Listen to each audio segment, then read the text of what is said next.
वर्तमान की जो अयोध्या है, जो आज हम दर्शन कर रहे हैं, इसके बारे में कहा जाता है कि इसकी पुनर्स्थापना उज्जैन के महाराज विक्रमादित्य ने की थी। और विक्रमादित्य ने ही आज जो यहाँ पर मंदिर दिखाई दे रहे हैं, मठ मंदिर, देवालय, नगर रचना, ये उनके द्वारा की गई। तो ये पुनर्स्थापित अयोध्या है। उनको कैसे लगा कि करना चाहिए स्थापना, कुछ आया था या?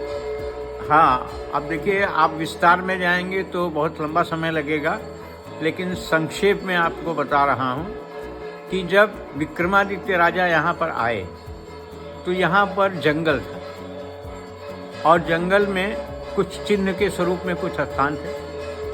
तो उनको यहाँ आने के बाद ये प्रेरणा हुई, उनकी इच्छा हुई कि भगवान का जन्म कहाँ हुआ, भगवान का वास्तव्य कहाँ रहा, अयोध्या कहाँ है और बाकी अन्य स्थान कहाँ है। तो वो नदी किनारे बैठे थे और उसी समय एक दृष्टांत हुआ कि एक मनुष्य काले घोड़े पर बैठ करके आया और उसने घोड़े के सहित नदी में छलांग लगा ली। अब कुछ देर बाद जब वो नदी से बाहर आया तो उसकी दिव्य कांति हो गई। महाराज को लगा कि ये कोई चमत्कारी पुरुष हैं, अगर हम इनसे प्रश्न करेंगे तो हमें समाधानकारक उत्तर मिलेगा। इसलिए उन्होंने पूछा कि महाराज, आप कौन हैं, अपना परिचय दीजिए, अयोध्या के बारे में जानकारी हो तो मुझे बताइए। तो उन्होंने कहा कि मैं तीर्थराज प्रयाग हूँ। सभी जगह के लोग प्रयाग आते हैं, त्रिवेणी संगम में स्नान करते हैं, अपना पाप वहाँ धोते हैं, और वो पाप जब मेरे सिर पर बैठता है उसका प्रक्षालन करने के लिए मैं श्री अवध में आता हूँ और यहाँ सरयू में स्नान करके अपने स्थान को जाता हूँ। मेरे पास अधिक समय नहीं है, तुम काशी जाओ, वहाँ पर तुम्हारा मनोरथ पूर्ण होगा। उसके बाद विक्रमादित्य महाराज काशी गए और काशी विश्वनाथ मंदिर में जाकर के वो बैठ गए और उन्होंने ये निश्चय किया कि जब तक मुझे मेरे प्रश्न का उत्तर नहीं मिलेगा तब तक मैं अन्न जल नहीं ग्रहण करूँगा। सवेरे से शाम तक का वक्त हो गया। अंत में शाम का समय जब हुआ, गोधूली वेला हुई, प्रदोष काल हुआ, उस समय काशी जी में भगवान भोलेनाथ और माता अन्नपूर्णा का साक्षात हुआ। अब अन्नपूर्णा के बारे में कहा जाता है कि वो प्रत्येक को अन्न दिए बिना स्वयं अन्न नहीं ग्रहण करते। स्वयं भगवान भोलेनाथ भी माता अन्नपूर्णा से भिक्षा मांगते हैं। भिक्षान देहि कृपावलंबन करी माता अन्नपूर्णेश्वरी। तो अन्नपूर्णा जी को चिंता हुई, उन्होंने भोलेनाथ से कहा कि प्रभु, आपके दरवाजे पर कोई भक्त बैठे हैं, उनकी इच्छा मनोरथ पूर्ण करिए ताकि मुझे अन्न ग्रहण करना हो।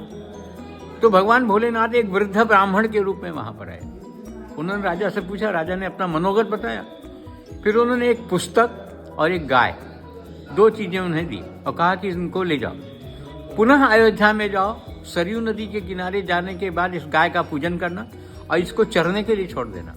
ये चरते चरते जहां पर जाकर के रुक जाएगी और अपने आप इसके तनों से दूध की धार बहेगी, उस स्थान को राम जन्मभूमि समझना। और वहां पर जन्मभूमि से कितनी दूरी पर और किस दिशा में दूसरा स्थान है, उसकी जानकारी पुस्तक में दी गई। उसके अनुसार अयोध्या की पुनर्स्थापना। तो वो महाराज यहाँ पर आए, सरयू नदी के किनारे पर उन्होंने गाय का पूजन किया और उसको चरने के लिए छोड़ दिया।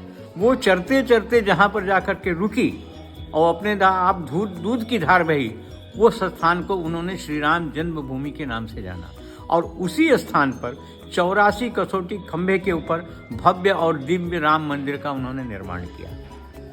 40 मील दूर से उसका शिखर दिखाई देता। इसके अलावा विक्रमादित्य जी ने 5 मंदिरों की स्थापना की। राजगद्दी मंदिर, जहाँ भगवान का राज्याभिषेक हुआ। लक्ष्मण जी का मंदिर, जहाँ लक्ष्मण जी ने अपना देह विसर्जन किया। देवकाली मंदिर, बड़ी देवकाली मंदिर, जो भगवान की कुल देवी है, उनकी स्थापना की। और इसके अलावा कनक भवन, जहाँ भगवान श्री सीताराम जी का नित्य विहार कुंज है, उसकी स्थापना की।